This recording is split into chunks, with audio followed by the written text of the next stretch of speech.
In Indochina, I drained a magic potion, a loving cup which I have shared since with many retired Colons and officers of the Foreign Legion whose eyes light up at the mention of Saigon and Hanoi.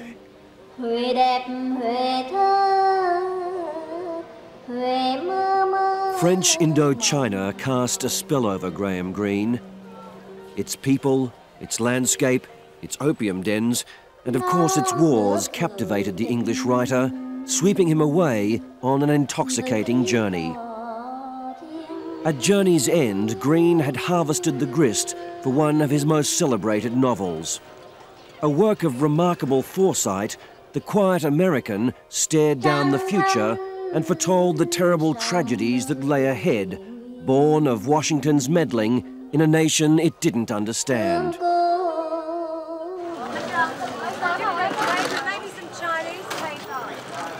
Jan? All right, you like this? Okay, stand by now, here we go. No, wait, just wait.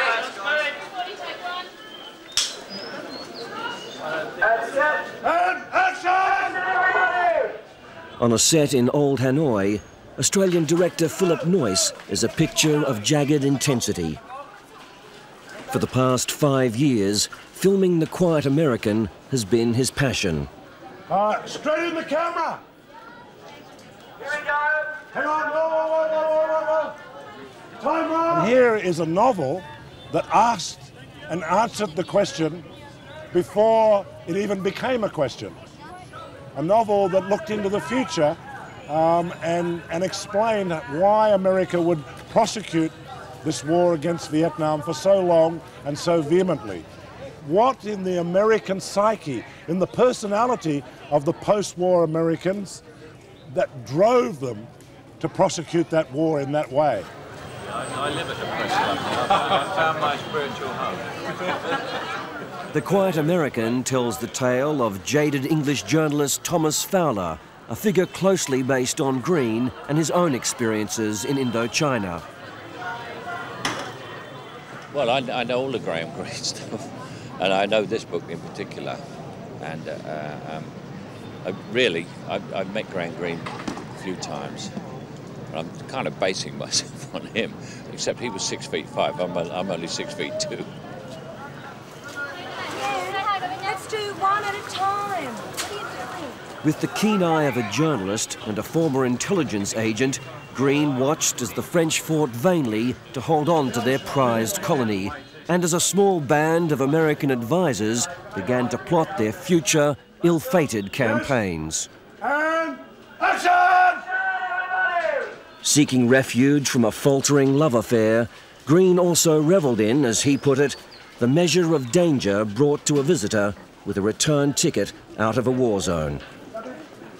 Greene was very much on the edge, but he was always attracted to danger and death.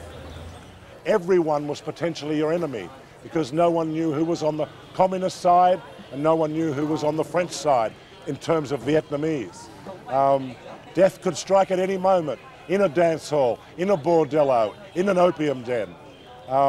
And maybe tonight will be your last night, so you'd better spend it well.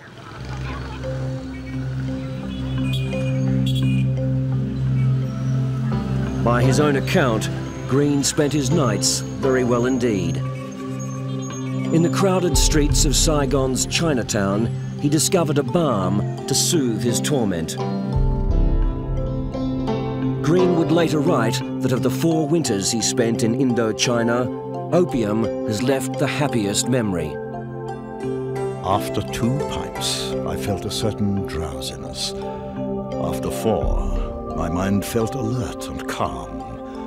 Unhappiness and fear became like something dimly remembered which I had thought important once. I, who feel shy at exhibiting the grossness of my French, found myself reciting a poem of Baudelaire to my companion, that beautiful poem of escape, Invitation au Voyage. When I got home that night, I experienced for the first time the white night of opium.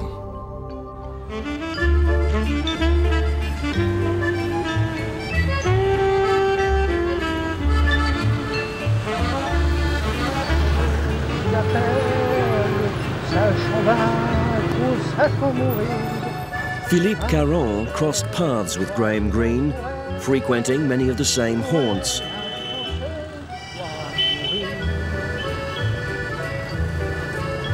"50 years ago, as a young man looking for adventure, he came to Indochina to fight in the war.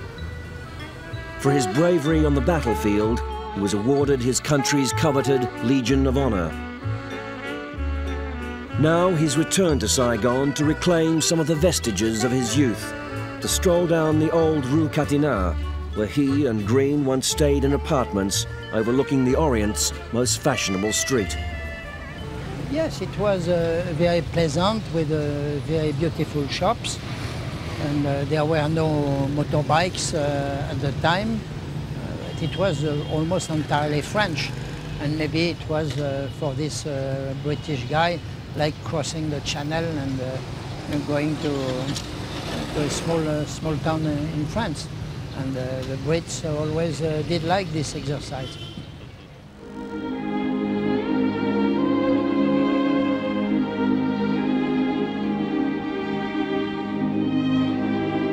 As the tropical sun sank over this alluring river port, Greene would often retire to the bar of the Continental Hotel. Known to all as the Continental Shelf, it was here that war correspondents, soldiers and spies gathered to slake their thirsts. What did you make of him when you met him?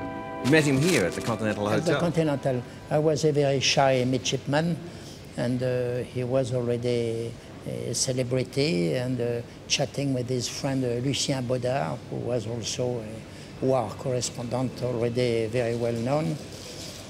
Lucien was doing the show, speaking a lot, with a wild imagery, and Graham was rather silent, but drinking as much as Lucien. But just outside the graceful confines of the French quarters, Vietnam was a country at war. From the rooftop of another of Greene's watering holes, the Majestic, patrons could watch American military equipment being unloaded on the quays below. They were bringing what we had dearly asked, mainly planes and modern weapons and ammunition, and all sorts of supply like trucks, jeeps and things like that. Later, the Americans would send troops as well, hundreds of thousands of them. But back then, it was Frenchmen like Philippe who fought and died along these waterways, given up to the clammy mists of war.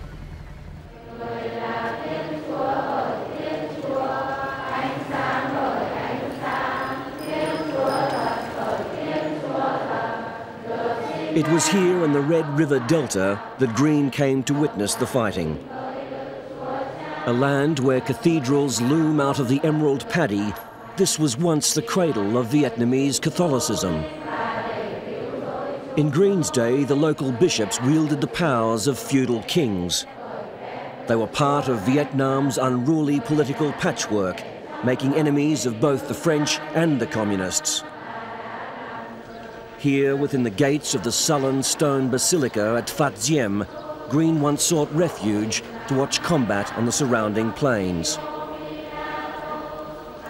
From the bell tower of the cathedral at Phat Diem, I could contemplate a panorama of war that was truly classical, the kind that historians or war correspondents used to describe before the era of the camera.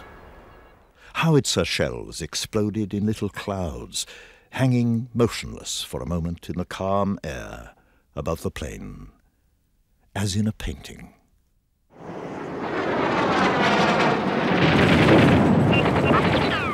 But down on the muddy plains of the Delta, an ugly, unrelenting struggle was underway.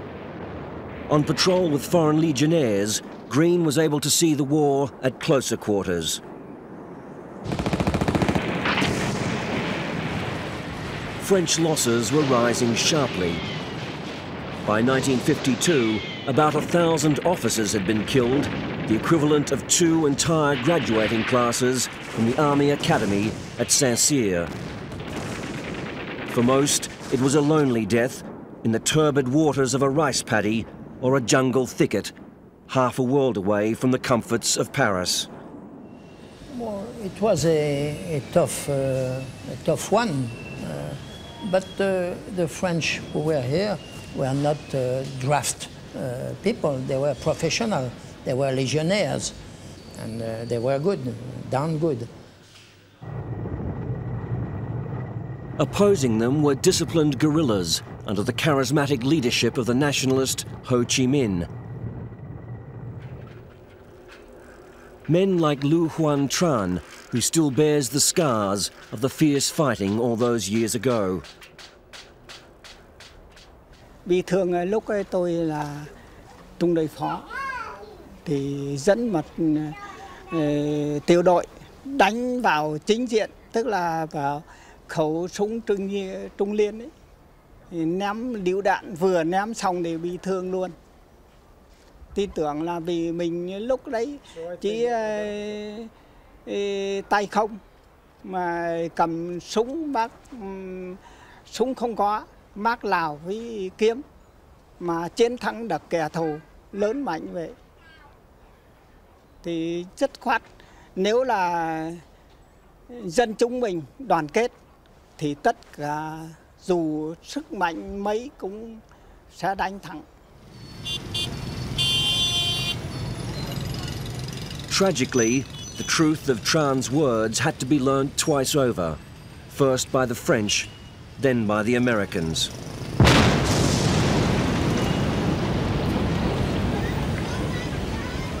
In 1952, a massive bomb went off in Saigon Square, striking terror into the very heart of the French enclave. In The Quiet American, Green blames the blast on the Americans and their efforts to create a so-called third force, a force opposed to both the communists and French colonialism. Hey, cut!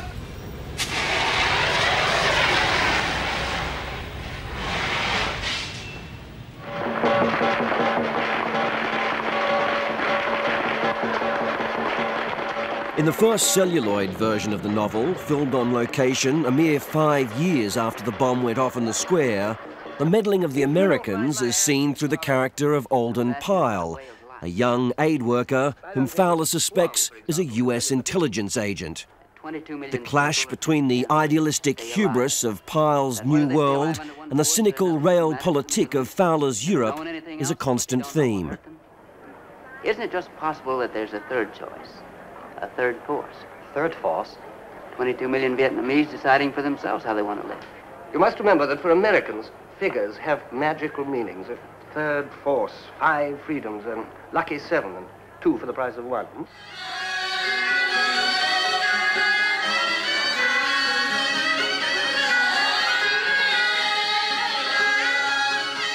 It was here at Tai Ninh, amid what Green describes as the full Asiatic splendour of a Walt Disney fantasy, that the Americans thought, for a time at least, they might create their third force. Founded in the 1920s, the Cao Dai sect embraces an exotic cocktail of faiths, Buddhism, Taoism and Christianity among them. Its clergy includes a pope, cardinals and female priests, and the great eye of God follows their every movement. Among the sect's minor saints is none other than the French poet Victor Hugo. The Cao Dai professed to be a world religion founded on peace. But in Green's day, the sect had an army of 20,000 men, led by a renegade commandant with good anti-communist credentials. His name was General Tay.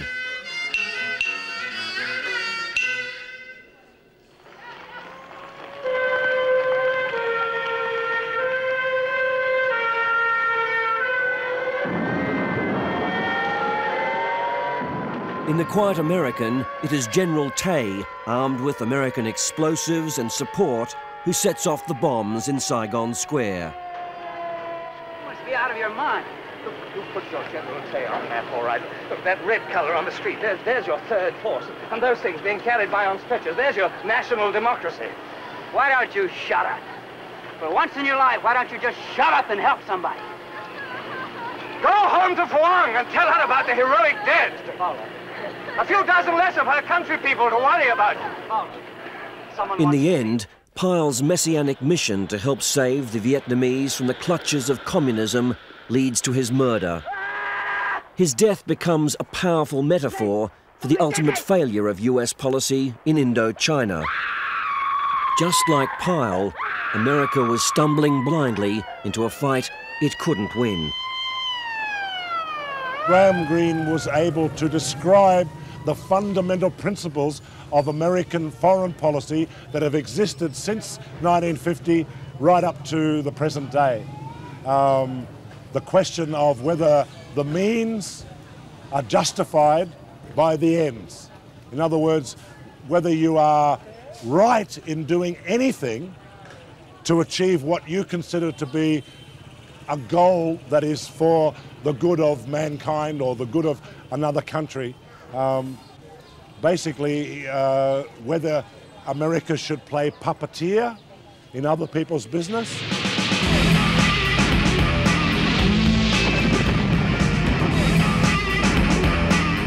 Graham Greene made his last trip to Indochina in 1955. It was also the year The Quiet American was published. Then, tragically little was known about the nationalist struggle in Indochina, but in the United States, Greene's novel was dismissed as anti-American.